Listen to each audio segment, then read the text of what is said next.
नमस्कार साथियों। आप हंसी के पीछे की जो कहानी है हम आपको बता नहीं सकते, लेकिन फिर भी बताएंगे। इसके पहले कुछ ही मिनट पहले हमने आपकी एक और वीडियो शूट की थी, लेकिन दुर्भाग्यवश जो हमारे साथ में हमेशा घटना घटती है वही हुआ। आवाज नहीं आई, कोई बात नहीं, चलता है। दुख दर्द ये सब आते हैं, लेकिन फिर भी हम आपके लिए प्रयास करके एक और बार समझा रहे हैं। जो हम पढ़ रहे थे मनुष्य के श्वसन तंत्र का वर्णन जान रहे हैं कि मनुष्य किस तरीके से श्वसन करता है, किस तरीके से सांस लेता है, किस तरीके से हमारे अंदर गैसों का विनिमय होता है। जितने बार हमारी क्लास सुनेगी उसको तो वैसे ही याद हो जाएगा। आप लोग एक ही बार में याद करने की कोशिश करना, और ना हो तो वीडियो को रिवाइंड करके देखना। आपके पास तो वीडियो है, कुछ भी कर सकते हैं। आप चाहें तो उसको चालू कर दो, बंद कर दो, ठीक है। आइए हम शुरू करते हैं। तो मनुष्य के श्वसन तंत्र का वर्णन, ये हमारा भैया न्यूटन हमारे साथ में पढ़ा है, इसके बारे में हम जानेंगे। तो क्या होता है ये आप देख रहे हैं, हाथ लगा के देखना। ये है नासा द्वार, जी दिख रहे हैं दो, तो ये कहलाते हैं नासा द्वार। किसी के छोटे किसी के बड़े। ना हो तो अपनी उंगली डाल के देख लेना। यदि अंगूठा चला जाए मतलब बड़े हैं, और यदि चिंगी जाए तो मतलब छोटे हैं। यदि चिंगी भी नहीं आए तो बहुत छोटे हैं।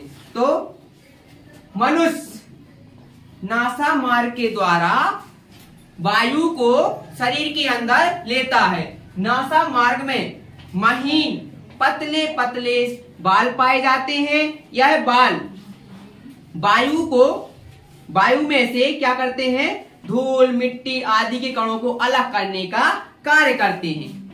इसके बाद जो शुद्ध वायु है वो हमारे शरीर के अंदर कंठ मार्ग से होती हुई फेफड़ों में या फुफ्फुस में प्रवेश करती है। फुफ्फुस में यही वायु जो छोटी छोटी नलिकाओं में विभाजित हो जाती है। और इसके बाद अंत में ये पूरी संरचना हमें गुब्बारे जैसी दिखाई देती है। इस गुब्बारे जैसी संरचना दिखाई देती है, इसको हम कूपिका कहते हैं। क्या कहते हैं, कूपिका कहते हैं। कूपिका के द्वारा ही, किसके द्वारा ही, कूपिका के द्वारा ही गैसों का विनिमय होता है। मतलब हम ऑक्सीजन लेते हैं, कार्बन डाइऑक्साइड छोड़ते हैं। कूपिका के द्वारा ही गैसों का विनिमय होता है। जब हम सांस लेते हैं, क्या लेते हैं, सांस। तो जब हम सांस लेते हैं तो हमारी सांस लेना, जब हम सांस लेते हैं तो हमारा जो क्या बोलते हैं, पसलियां ऊपर की ओर उठती हैं, और हमारा जो डायफ्राम है ये नीचे की ओर गिरता है। हम सांस लेते हैं तो हमारी पसलियां ऊपर की ओर उठती हैं और हमारा डायफ्राम नीचे की ओर गिरता है या नीचे की ओर झुकता है। और आखिरी में क्या होता है, परिणाम स्वरूप, राम स्वरूप, फल स्वरूप, जो भी स्वरूप मानना है, भगवान का स्वरूप, परिणाम स्वरूप हमारा क्या होता है, परिणाम स्वरूप हमारी वक्ष गोही का आकार में बड़ी हो जाती है। और इसके बाद जो हमारी वायु है उसको, वायु को फेफड़ों के द्वारा क्या कर लिया जाता है, चूस लिया जाता है। फिर इस वायु से ऑक्सीजन क्या करके अलग होकर रक्त के साथ में मिल जाती है और शरीर के विभिन्न भागों के साथ तक पहुंचा दिया जाता है। श्वसन चक्र के समय वायु हमारे शरीर के अंदर बाहर होती रहती है और यह क्रिया निरंतर चलती रहती है।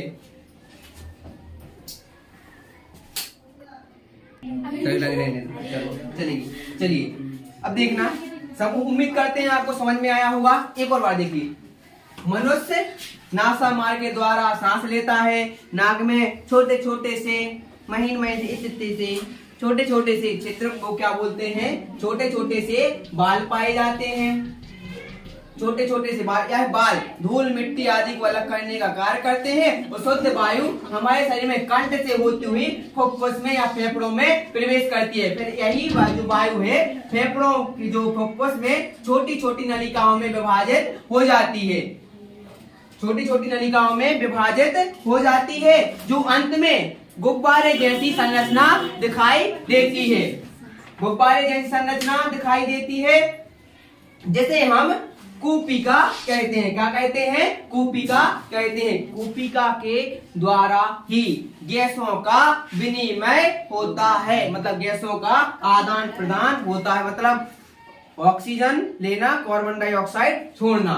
इसके बाद जब हम सांस लेते हैं, क्या लेते हैं? सांस लेते हैं, तो हमारी पसलियां ऊपर की ओर उठती हैं, डायफ्राम नीचे की ओर गिरता है। परिणाम स्वरूप वक्षगुहिका आकार में बड़ी हो जाती है और वायु को फेफड़ों के अंदर क्या कर लिया जाता है? चूस लिया जाता है। उसके बाद वायु से ऑक्सीजन रक्त के साथ में क्या कर जाती है? मिल जाती है। जो ऑक्सीजन है वो रक्त के साथ में मिल जाती है और शरीर के विभिन्न भागों तक पहुंचा दिया जाता है। श्वसन चक्र के समय वायु शरीर के अंदर बाहर होती रहती है और यह क्रिया निरंतर चलती रहती है। आप लोग पूछ रहे होंगे सर ये डायग्राम किसने बनाया है? तो पहले तो हमने हमारे जो स्टूडेंट थे उसके द्वारा भी समझाया था, लेकिन आवाज नहीं आई थी। हम फिर से समझवाएंगे, कुछ भी हो। आ जाओ तो भैया। पहले जिसने डायग्राम बनाया उससे मिलना चाहते हैं कि नहीं मिलना है?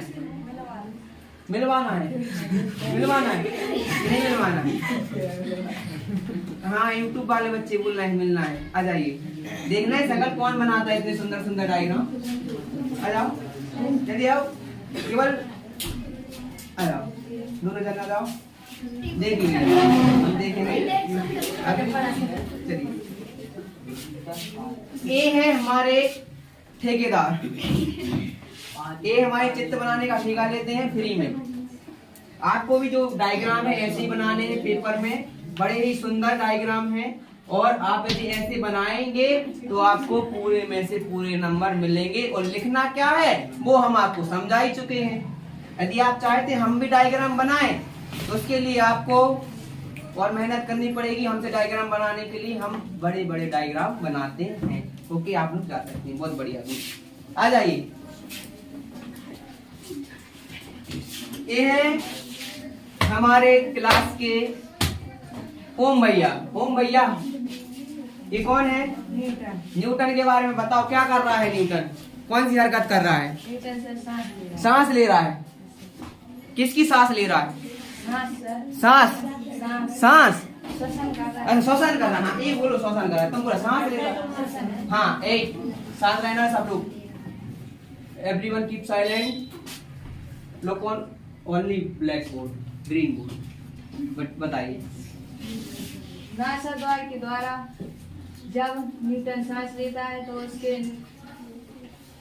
नाक में उपस्थित महीनों छोटे छोटे बाल से मिट्टी, कंकड़, धूल आदि साफ होकर कंठ से होती हुई फुफ्फुस में पहुंचती है। फुफ्फुस में छोटी छोटी नलिकाओं में विभाजित हो जाती है और यह पूरी संरचना अंत में एक गुब्बारे जैसी दिखाई देती है, जिसे कूपिका कहते हैं। कूपिका के द्वारा ही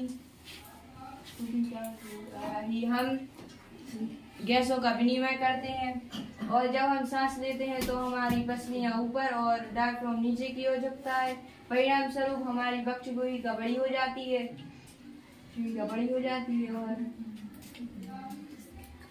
इसके बाद हम हमारे फुफ्फुस में, हृदय में फेफड़ों के द्वारा इस वायु को क्या कर लिया जाता है? चूस लिया जाता है और ऑक्सीजन रक्त के साथ में मिल जाती है और शरीर के विभिन्न भागों तक पहुंचा दिया जाता है और यह क्रिया निरंतर चलती रहती है। उम्मीद करते हैं आपको ये समझ में आया होगा। पढ़ते रहिए, हंसते रहिए, क्योंकि मंजिलें उन्हीं को मिलती हैं जिनके सपनों में जान होती है।